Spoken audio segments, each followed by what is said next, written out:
I woke up to the usual sounds of Seoul. The morning light streamed through the blinds, casting a warm glow over the room. I'm Seok-woo, and today was like any other workday. My job as a fund manager kept me buried under piles of paperwork, but today was different. Today I was taking my daughter Soo-an to visit her mother in Busan. Although her mother and I had divorced a while back, I made sure to maintain a good relationship with Soo-an. Her happiness meant everything to me. Soo-an, my 6-year-old daughter, was already up, bubbling with excitement. She had been eagerly awaiting this trip. As I glanced at my watch, I realized we were running slightly late.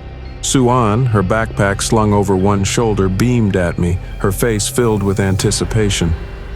"Daddy, are we going to miss the train?" she asked, worry creeping into her voice. "No, we'll make it," I reassured her, though I wasn't entirely sure. We rushed through the apartment, grabbing last-minute essentials. I snatched up a few snacks for the journey, determined to make this day special for her. As we left the apartment, I couldn't help but feel a pang of regret. Work often took precedence, and I knew I needed to be more present in Soo-an's life. The cab ride to the station flew by, with the bustling city of Seoul flashing outside the windows. Despite the noise of the city, my anxiety about work lingered. At the station, we moved through the crowd, Soo-an's excitement fueling her energy. She chattered on about the fun she would have in Busan, and I did my best to focus on her. We picked up our tickets with plenty of time to spare and found a seat in the waiting area. As Soo-an played with some other children nearby, I noticed a news report on a nearby TV. It mentioned strange occurrences across the country, including an outbreak of a mysterious illness, but I shrugged it off, assuming it was just sensationalist reporting. The train's whistle pierced the air, signaling its arrival. We joined the flow of passengers, and I felt a wave of relief wash over me as we settled into our seats. Soo-an was glued to the window, thrilled to be on the train. Soon, the rhythmic clatter of the tracks lulled her to sleep. I pulled out my laptop, intending to catch up on work. The ride was supposed to be a break from my usual chaos, but I had no idea how quickly things would change. Soo-an fell asleep shortly after we started moving, her head resting on the armrest. I admired her peaceful expression and felt a pang of guilt for not spending more time with her. The train ride began as a simple, enjoyable journey. The gentle rocking of the train and the scenic views outside were soothing. I was absorbed in my work, occasionally glancing at Soo-an to ensure she was still sleeping peacefully. The tranquility of the journey was interrupted by an announcement from the conductor, though it was barely audible over the hum of the train. Deciding to take a break, I stretched my legs and walked to the dining car. There, I noticed several passengers huddled around a small television. The news was on and the atmosphere was tense. The anchor's serious expression caught my attention. The words "mysterious illness" and "outbreak" were repeated, accompanied by footage of emergency workers in protective gear and people being escorted to quarantine centers. The broadcast warned people to stay indoors and avoid crowds. I glanced around. Other passengers were watching, their faces painted with worry. I felt a twinge of unease but quickly dismissed it as media sensationalism. These kinds of reports were often exaggerated. Returning to my seat, I pushed aside the growing sense of dread and reminded myself that we were on a train, far from the chaos. I resumed my work, but the news report lingered in the back of my mind. Despite my efforts to focus, I couldn't shake the feeling that something was wrong. The train continued along its path, and I tried to ignore my creeping anxiety. As the hours passed, the journey seemed uneventful. The rhythmic sound of the wheels on the tracks was almost hypnotic. Soo-an was still sleeping soundly, and I felt a sense of relief knowing she was safe, at least for now. But this calm wouldn't last. Suddenly, the train lurched violently, throwing me off balance. Panicked screams erupted from the other passengers. I looked around in confusion, trying to grasp what was happening. Through the window, I saw chaos outside. Smoke rose from the buildings, and people were running everywhere like scared ants. Sirens wailed, and I could even hear distant explosions. Inside the train, panic spread like wildfire. People started rushing around, bumping into each other, trying to figure out what was going on. The train wobbled, and I had to grab onto a seat to stay upright. I looked at Sue-Ann. She had just woken up, her eyes wide and full of fear. "Daddy, what's happening?" she asked, her voice shaky. "I'm not sure, honey, but stick close to me, okay?" I tried to sound brave, though my heart was pounding. I hugged her tight, pretending I wasn't scared. The lights flickered, making everything feel even creepier. Passengers were screaming and running, some tripping over bags and each other. The train shook more, like it was a toy about to break. I took deep breaths, trying to stay calm, but everyone's fear made it hard. Suddenly, the train screeched to a stop. People fell, suitcases rolled, and the noise was deafening. Then I heard banging, like something or someone was hitting the train from outside. It felt like we were stuck in the middle of a nightmare. I glanced out of the window again and froze. People, no, not just people, they were infected. Wild, angry faces attacking anyone they saw. It was like a horror movie come to life, and my stomach twisted with fear. I had to protect Sue-Ann. I scanned the train car. The infected were getting closer, and we needed to move fast. I grabbed Sue-Ann's hand, pulling her toward a nearby cabin. The door was stuck, but I found a wrench on the floor and used it to force it open. We slipped inside and locked it behind us. "Why are those people so angry, Daddy?" Sue-Ann asked, her voice trembling. I don't know, sweetheart, but we're safe in here for now," I said, trying to sound calm, even though I felt anything but. Outside, the infected were banging on the door, scratching and grunting like wild animals. I spotted a small window and peeked through. The infected were attacking anyone who tried to escape, and people were running in every direction. It looked hopeless. I turned back to Sue-Ann, who was shivering with fear. "Don't worry, Sue-Ann," I said, wrapping my arms around her. "We'll be okay. We just have to stay hidden, and help will come." I hoped I sounded more confident than I felt. The banging on the door got louder. The cabin walls shook, and I knew they wouldn't hold much longer. I looked around, hoping for something, anything that could help. All I found was an old magazine, a few empty water bottles, and a tiny first aid kit. Nothing useful, but it would have to do. Sue-Ann clung to me, her eyes wide. "Daddy, I'm really scared." "I know, sweetheart.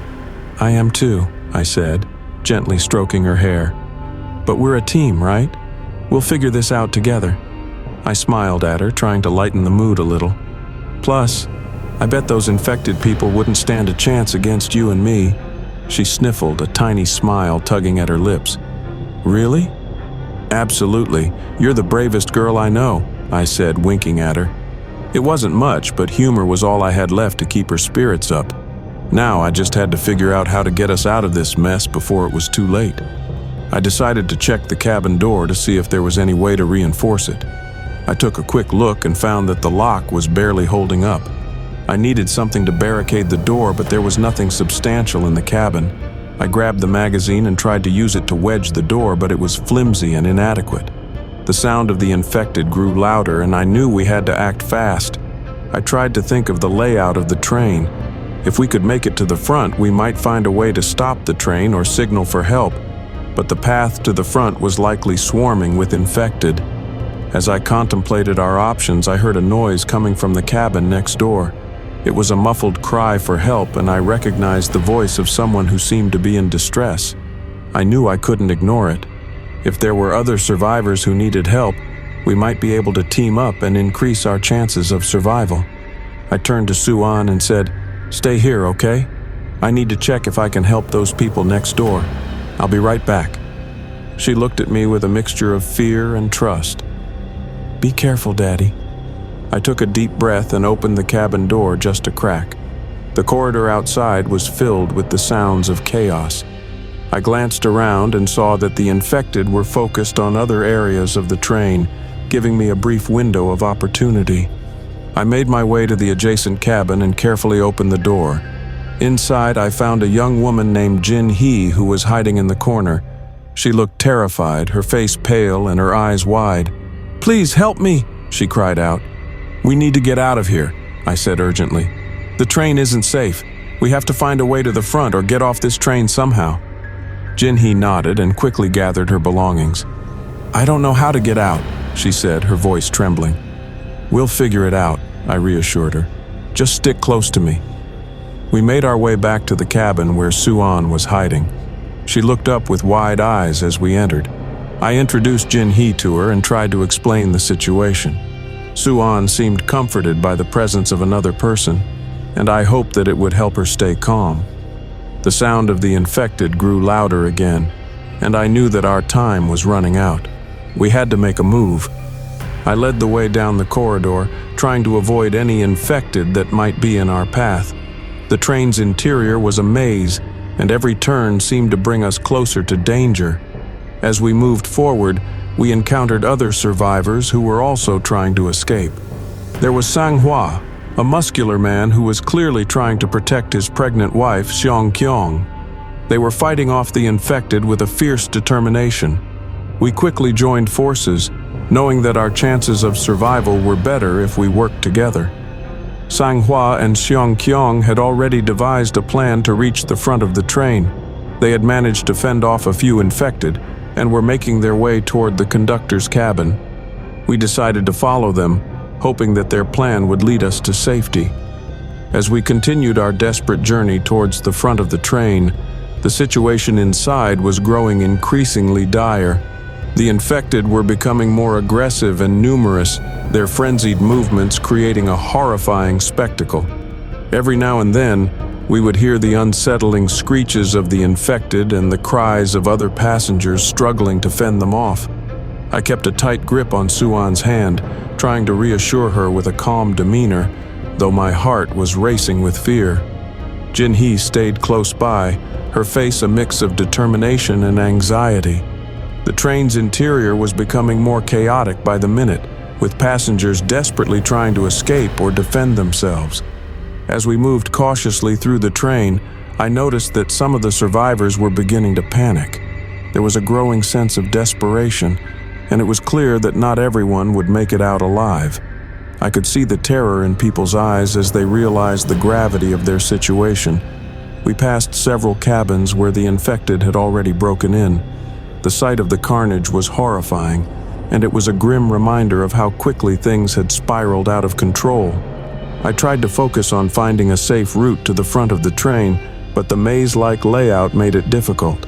Sang-hwa led the way, using his strength and quick reflexes to clear a path through the infected. Seok-kyung was beside him, her face showing both fear and determination. Their presence was a source of strength for us, and I felt a glimmer of hope knowing that we were not alone in this fight.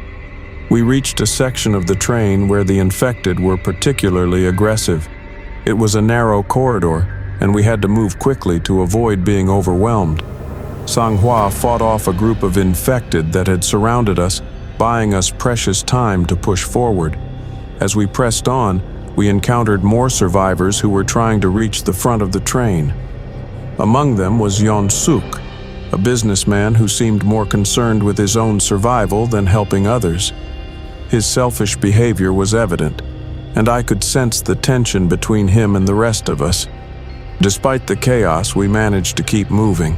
The train's interior was in disarray with overturned seats and broken windows. The once familiar environment was now a nightmarish landscape of destruction and violence. We continued to navigate the treacherous path, our determination to survive driving us forward. The train was now in full-blown chaos. The infection was spreading rapidly, and the once orderly compartments had become scenes of terror and destruction. Every corner of the train seemed to harbor danger, and it was becoming increasingly difficult to find a safe route. As we approached a new section of the train, the sounds of violence grew louder. The infected were attacking passengers with relentless ferocity, and the air was filled with the stench of fear and desperation. It was clear that we needed to stay on high alert. Sang-hwa and Seok-kyung continued to lead the way, their courage and resilience providing us with a glimmer of hope. We encountered several more infected along the way, and each confrontation was more intense than the last. The infected were no longer just attacking randomly. They seemed to be targeting us specifically. We reached a junction where the train's layout split into different directions. Sang-hwa decided to take the route that he believed would lead us to the front of the train. The corridor was narrow and dimly lit, making it difficult to see what lay ahead. As we moved forward, the tension was palpable. Every sound, every movement made us jump, as we were constantly on edge. We could hear the growls and shrieks of the infected echoing through the train, and it felt like we were being hunted. In the midst of our journey, we encountered a group of survivors who were trapped in a cabin. They were huddled together, their faces filled with fear. We tried to help them, but the infected were closing in on their location. It was a heartbreaking situation, and we had to make a difficult decision. With heavy hearts, we decided to leave the survivors behind and continue our journey. We knew that our own survival depended on reaching the front of the train. As we moved on, I couldn't help but feel a deep sense of guilt and sorrow for those we had to leave behind. The infected were becoming more organized, and it was clear that they were adapting to the situation. Their movements were more coordinated, and they seemed to be closing in on us. We had to be quick and strategic if we wanted to make it to the front of the train.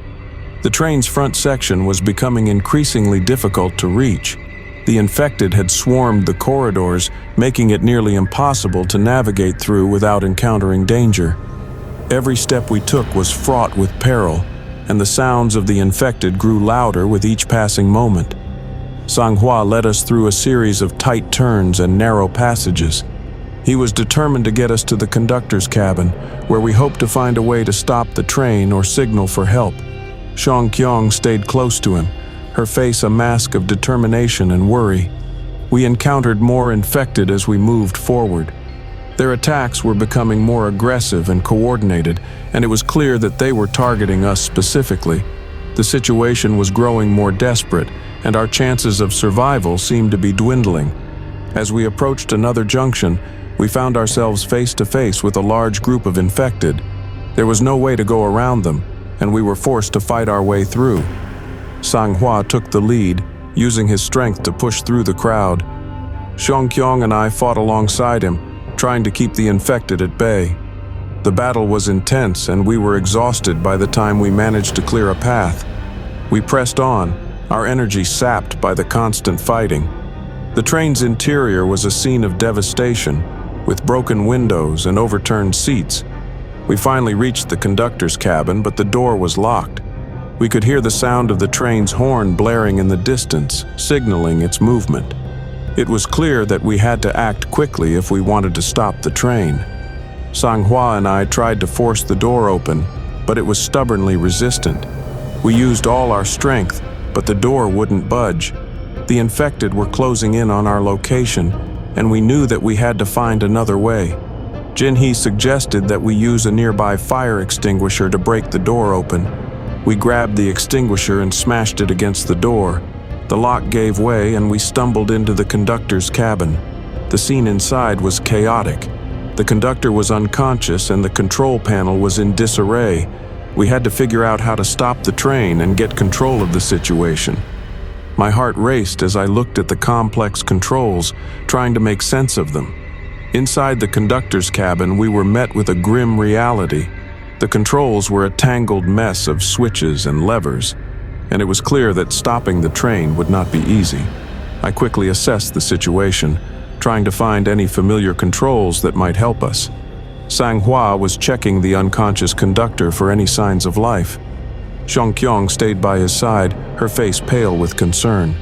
Jin-hee and Suan were huddled in a corner, trying to stay out of the way of the chaos. I glanced at the control panel, trying to make sense of the various instruments.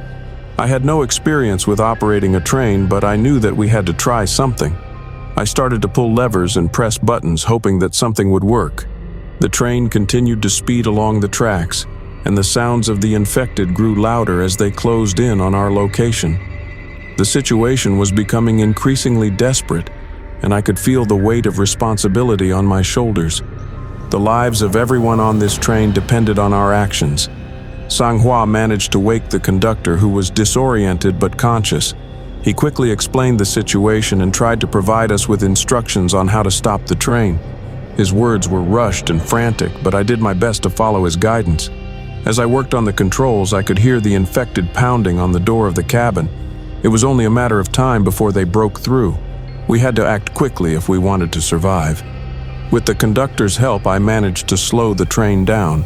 The sudden deceleration caused the entire train to lurch, and I could hear the groans of the infected as they were thrown off balance. We continued to work on the controls, trying to bring the train to a complete stop. The fight for survival was far from over. The infected were relentless, and the train was now a battleground.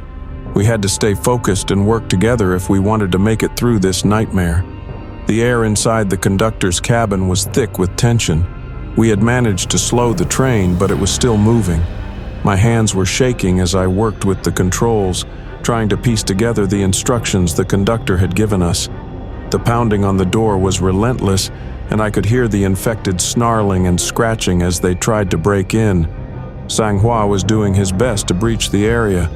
He had positioned himself near the door, ready to fend off any infected that managed to breach the cabin.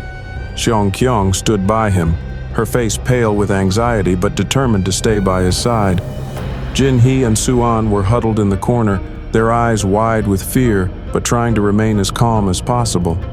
The conductor, who had been partially revived, was struggling to regain his composure. His movements were sluggish and his face was marked with confusion.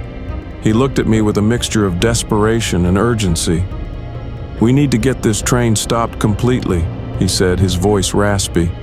"There's an emergency brake that should be able to bring the train to a halt, but it's not easy to engage." I nodded, trying to focus on the control panel in front of me. The various levers and buttons seemed like a chaotic mess, and I had to rely on the conductor's fragmented instructions to make sense of them.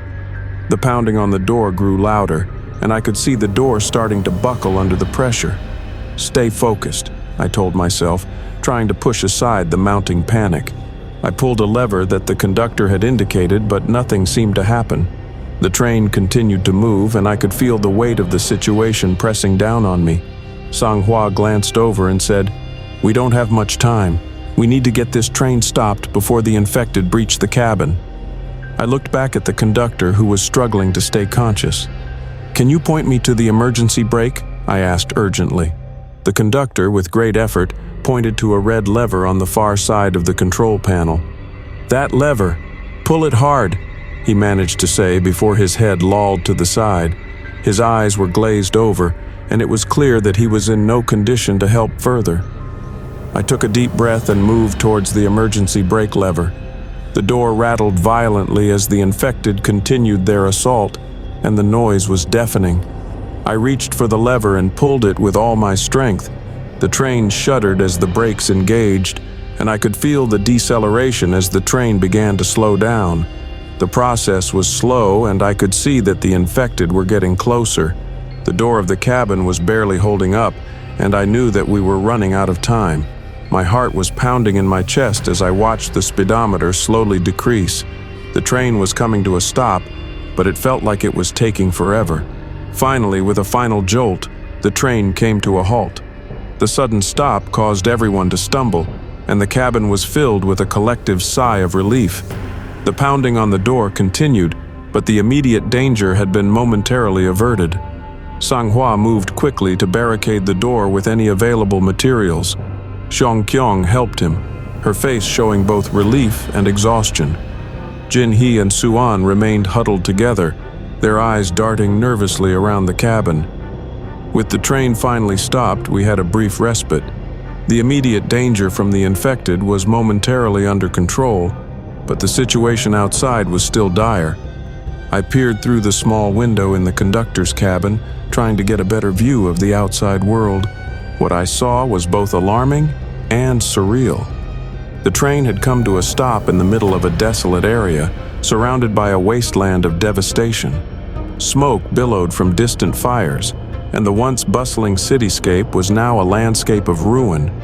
There were no signs of life except for the infected, who were scattered around the area, seemingly searching for new victims. The sight was both terrifying and disorienting. The city I knew and loved had been transformed into a nightmarish battleground. It was clear that the infection had spread far beyond the confines of the train, engulfing the entire region in chaos. Sang-hwa joined me at the window, his expression grim. "We need to find out what's happening outside," he said. "We can't stay here for long. The infected will eventually break through."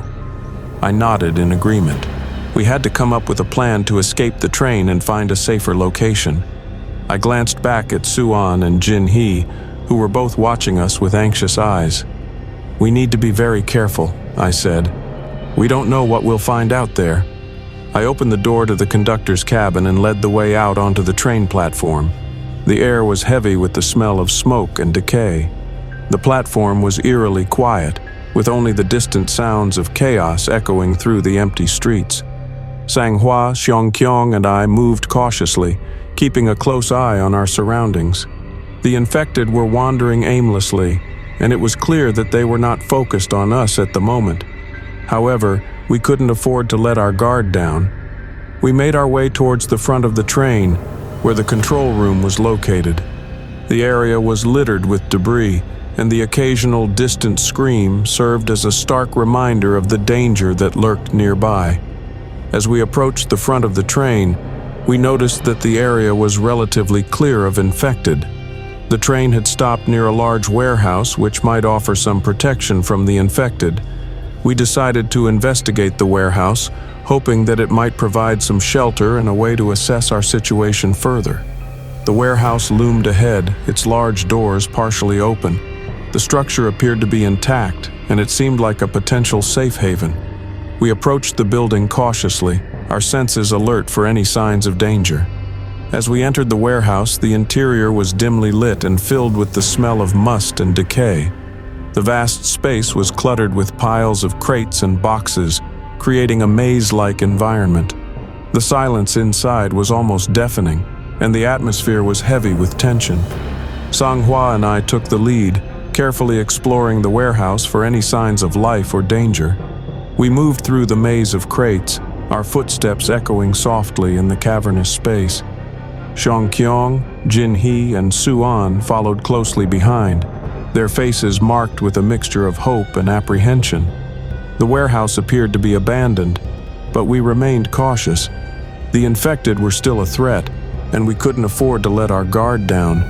We checked for any supplies or resources that might be useful, but the warehouse seemed to be largely empty. After some time, we found a small office area near the back of the warehouse.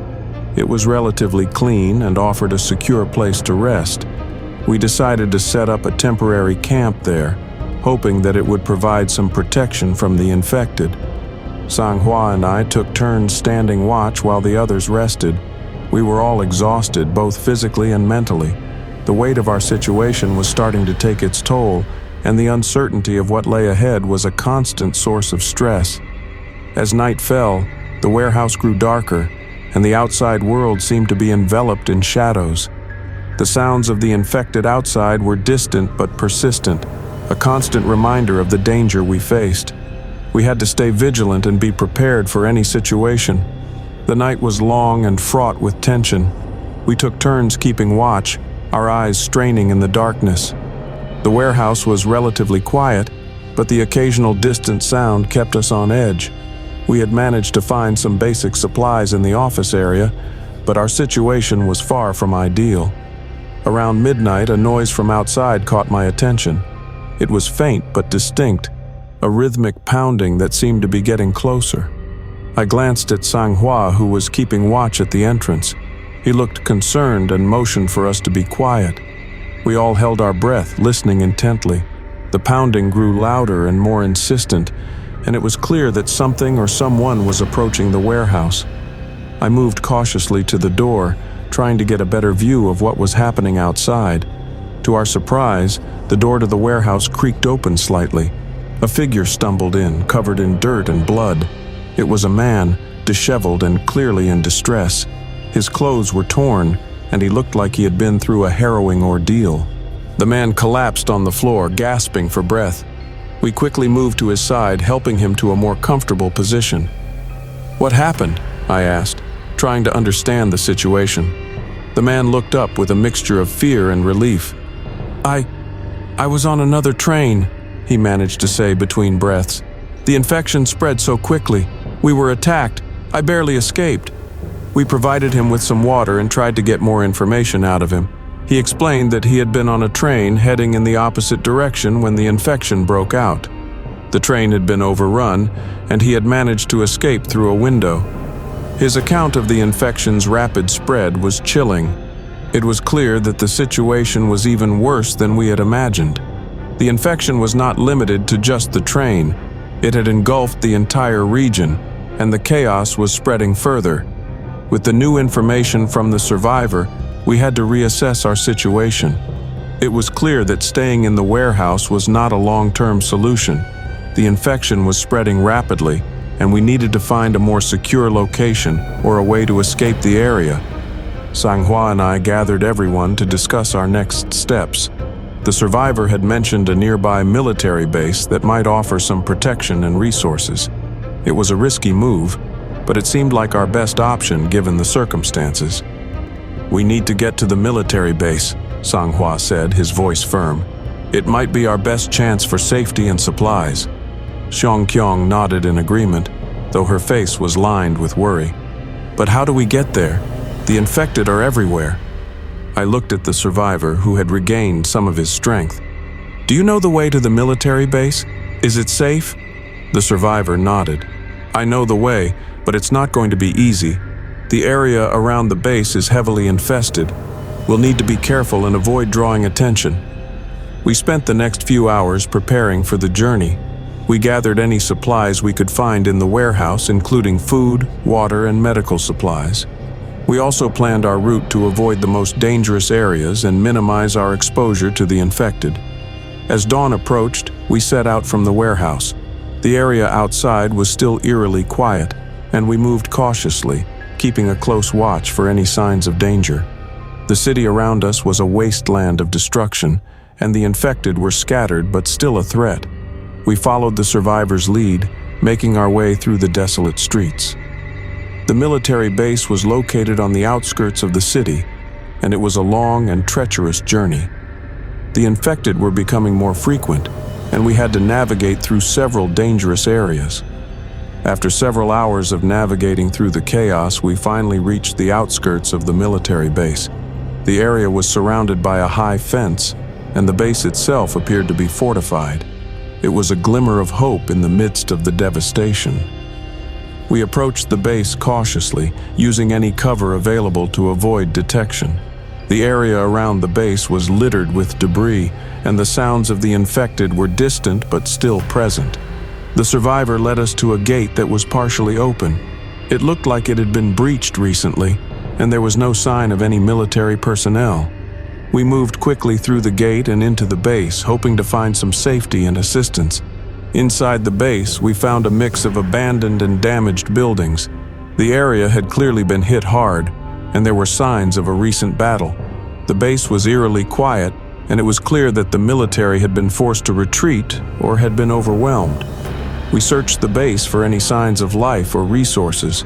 We found a command center that was still intact, and we accessed the communication equipment in the hope of contacting someone who could offer assistance. The command center was dark and filled with scattered papers and broken equipment.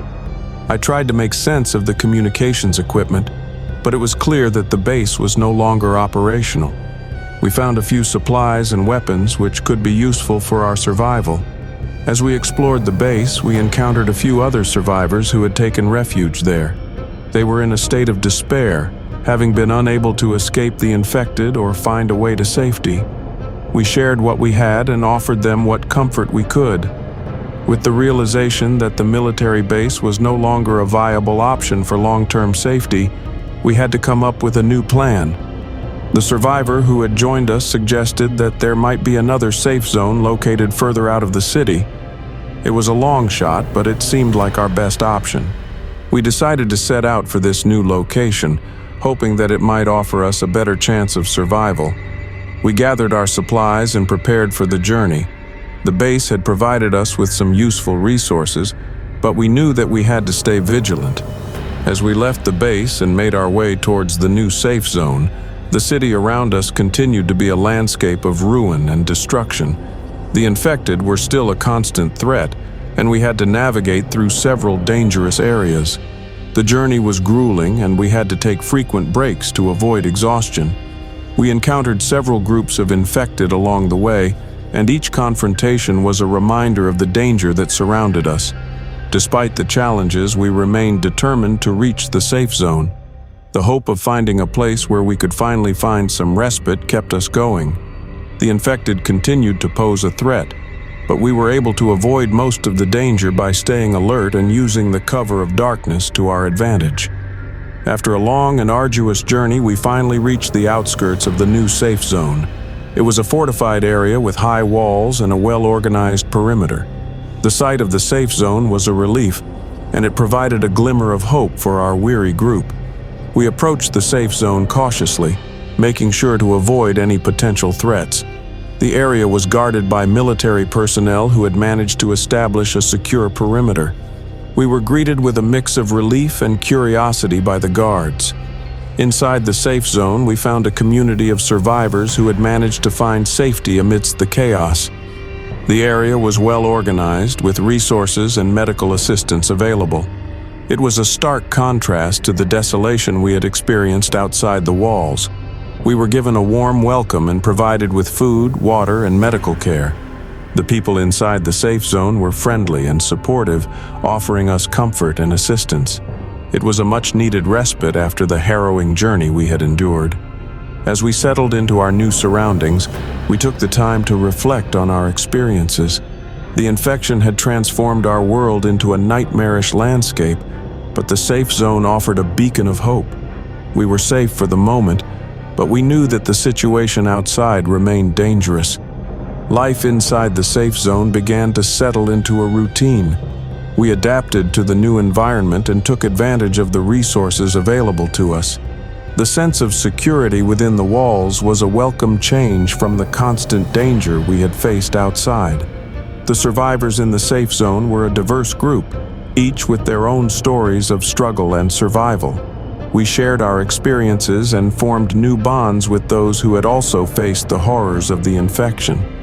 Despite the relative safety of the safe zone, the reality of the situation outside was a constant concern. The infection had spread far beyond the city, and the world outside remained a dangerous and uncertain place. We continued to stay informed about developments and kept ourselves prepared for any potential threats. The military personnel within the safe zone worked tirelessly to monitor the situation and provide assistance. They were engaged in efforts to contain the infection and provide support to other survivors. Their dedication was a source of hope for many of us. As time went on, we began to see signs of rebuilding and recovery. The safe zone was a testament to human resilience and the determination to overcome adversity. It was a place where we could find solace and support in the face of the ongoing crisis. With the safe zone established and the immediate danger of the infection somewhat contained, we began to look towards the future. The experience of surviving the outbreak had been harrowing, but it had also taught us valuable lessons about resilience, hope, and the strength of the human spirit. We took part in efforts to help rebuild and support the community within the safe zone. It was a chance to contribute to the recovery process and make a positive impact in the midst of the chaos. The sense of purpose was a welcome distraction from the trauma we had experienced. As we settled into our new life, we found moments of normalcy and hope amidst the challenges. The safe zone provided a sense of stability, and we began to plan for the future with cautious optimism. The infection had changed our world, but it had also brought out the best in humanity. Our journey from the horror of the infected train to the relative safety of the safe zone had been a testament to our will to survive and our determination to find a way forward. The world outside remained uncertain, but within the safe zone, we had found a place of refuge and a glimmer of hope for a better future.